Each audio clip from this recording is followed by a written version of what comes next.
بسم اللہ الرحمن الرحیم۔ السلام علیکم ورحمۃ اللہ وبرکاتہ۔ میں ہوں قاری اللہ نواز۔ میری طرف سے تمام خواتین و حضرات کو سلام پہنچے۔ آپ کے سماعتوں کے نظر کرنے لگا ہوں کچھ اہم باتیں جو آپ کی بھی ضرورت ہے، میری بھی ضرورت ہے۔ علم جو ہے وہ جتنا بھی ہو کم ہے۔ تو آج میرا ٹاپک ہے کرسی اور عرش کیا ہے، عرش کیا ہے، کرسی کیا ہے۔ یہ عرش بھی اللہ تبارک و تعالی نے بنایا اور کرسی بھی اللہ نے بنائی، تو اس کے متعلق جاننا تو ناممکن ہے۔ اس کا علم جو ہے وہ ہم اس تک ماورا ہے نہیں پہنچ سکتے، مگر کچھ باتیں جو قرآن و حدیث میں ملتی ہیں وہ آپ کی سماعتوں کے نظر کرنے والا ہوں۔ اللہ تبارک و تعالی نے ارشاد فرمایا، واسع کرسی السماوات والارض۔ اللہ فرماتا ہے اس کی کرسی آسمانوں اور زمینوں کو احاطہ کیے ہوئے ہے، یعنی گھیرے ہوئے ہے۔ تو یہ کرسی اتنی بڑی ہے کہ زمینوں آسمانوں کو گھیرے ہوئے، ہاں اتنی بڑی ہے۔ اس کرسی سے علماء نے جو مطلب نکالے، ایک نے کہا کہ یہ اس کا مطلب کرسی سے علم الہی بھی ہے، کہ جو کچھ آسمانوں اور زمینوں کے اندر اللہ نے بنایا، یا جو کچھ موجود ہے اس احاطے میں ہے۔ اللہ تبارک و تعالیٰ کی ذات کو سب کا علم ہے۔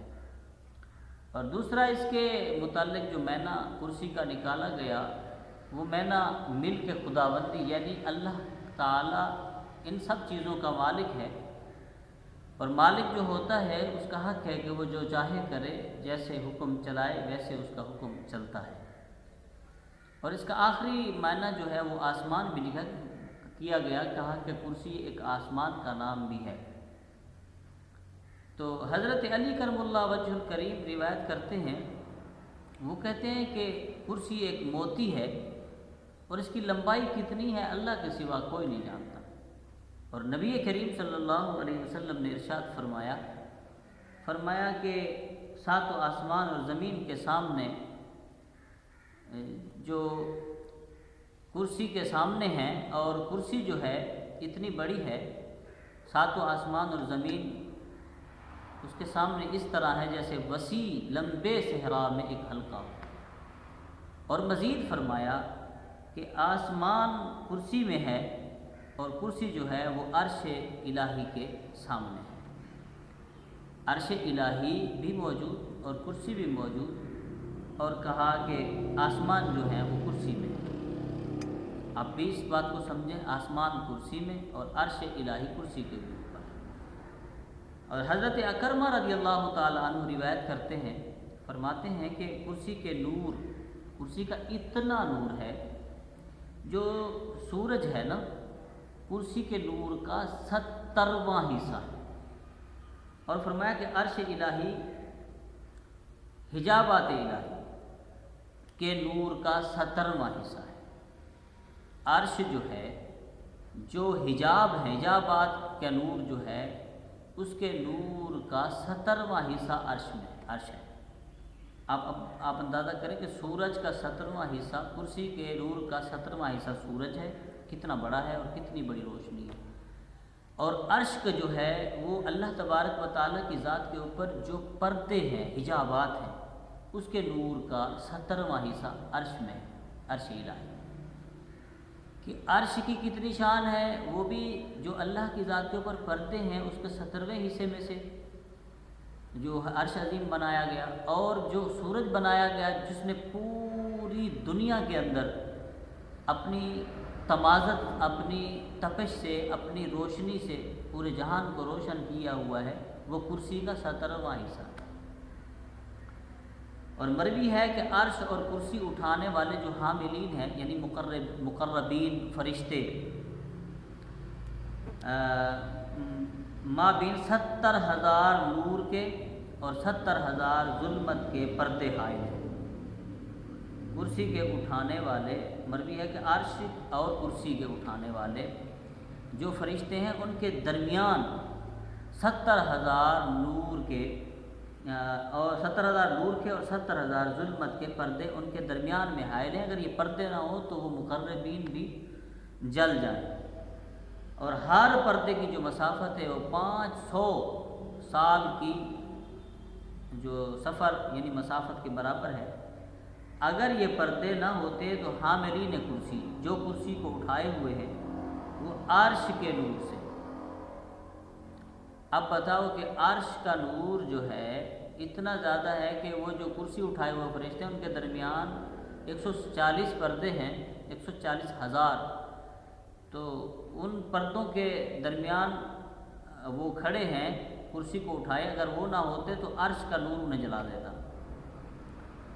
تو اس سے علاوہ عرش ایک نورانی شے ہے جو کرسی سے اوپر ہے اور ایک علیحدہ وجود رکھتا ہے، عرش کرسی سے بھی اوپر ہے اور علیحدہ وجود رکھتا ہے، وہ ایک نورانی چیز ہے۔ مگر جو اس قول کو حضرت حسن بصری جو ہیں وہ اختلاف کرتے ہیں، وہ نہیں مانتے، وہ کہتے ہیں کہ عرش الہی کے بناوٹ کے متعلق بہت ساری روایتیں ہیں۔ کہتے ہیں کہ بعض نے کہا کہ عرش الہی جو ہے سرخ یاقوت کا اللہ نے بنایا، اور بعض کہتے ہیں کہ سبز موتی کا اللہ نے بنایا، اور بعض کہتے ہیں کہ سفید موتی کا بنایا گیا ہے عرش الہی، اور اللہ تعالیٰ اس کی حقیقت کو جانتا ہے، بندہ تو نہیں جان سکتا، تو اللہ کی ذات ہی اس حقیقت کو جانتی ہے۔ اور فلکیات کے جو ماہرین ہیں وہ کہتے ہیں کہ اسے نوواں آسمان یعنی فلک اعلیٰ، فلک الافلاک اور فلک اطلس کہتے ہیں، اس میں کوئی ستارہ وغیرہ تو موجود نہیں ہے، اور اس کے متعلق فرمایا کہ بقول تمام ستارے 8ویں آسمان میں تو ہیں، 9ویں آسمان میں یعنی فلک الافلاک میں کوئی نہیں، جس کو 8ویں آسمان کو فلک البروج بھی کہا جاتا ہے اور اہل شرع اسے کرسی بھی کہتے ہیں۔ اور یہ عرش الہی جو ہے، عرش الہی وہ ہے کہ جس کو اللہ تبارک و تعالی نے تمام مخلوقات کے اوپر چھت بنایا ہوا ہے، اور اس کے جو دائرہ ہے اس سے زمین و آسمان کے اندر جو چیزیں ہیں وہ باہر نہیں نکل سکتی، وہ اندر ہی رہنی ہے اس حلقے کے اندر، اور وہ بندوں کے علم و ادراک یعنی فہم سے باہر ہے، اسے سمجھنا مشکل ہے۔ اللہ تعالیٰ نے اسے عظیم قرار دیا یعنی بڑا قرار دیا، اور اللہ تبارک و تعالیٰ نے قرآن مجید میں بھی فرمایا کہ سورۃ التوبہ کی آخری آیات ہے، اللہ فرماتا ہے فَإِن تَوَلَّوْا فَقُلْ حَسْبِيَ اللَّهُ لَا إِلَٰهَ إِلَّا هُوَ عَلَيْهِ تَوَكَّلْتُ وَهُوَ رَبُّ الْعَرْشِ الْعَظِيمِ، پس وہ پھر جائیں تو کہیے کہ مجھے اللہ تعالیٰ، کہیں کہ اللہ تعالیٰ مجھے کافی ہے اور اللہ کے سوا کوئی معبود نہیں، اور اسی پر ہی میں بھروسہ میرا ہے، اور وہ عرش عظیم کا مالک ہے۔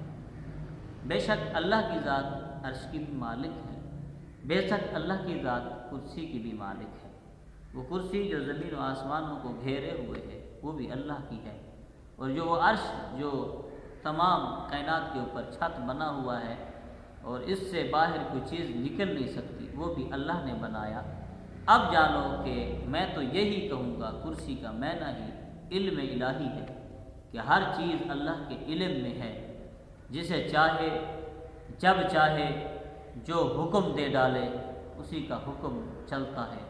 الا خلق و تبارک اللہ رب العالمین، مخلوق خدا نے بنائی اور اسی کا مالک اللہ ہے اور اسی کا حکم چلتا ہے۔ دعا کرتا ہوں اللہ تبارک و تعالی میرے ٹوٹے پھوٹے الفاظ اپنی بارگاہ میں قبول اور منظور فرمائے، آمین ثم آمین۔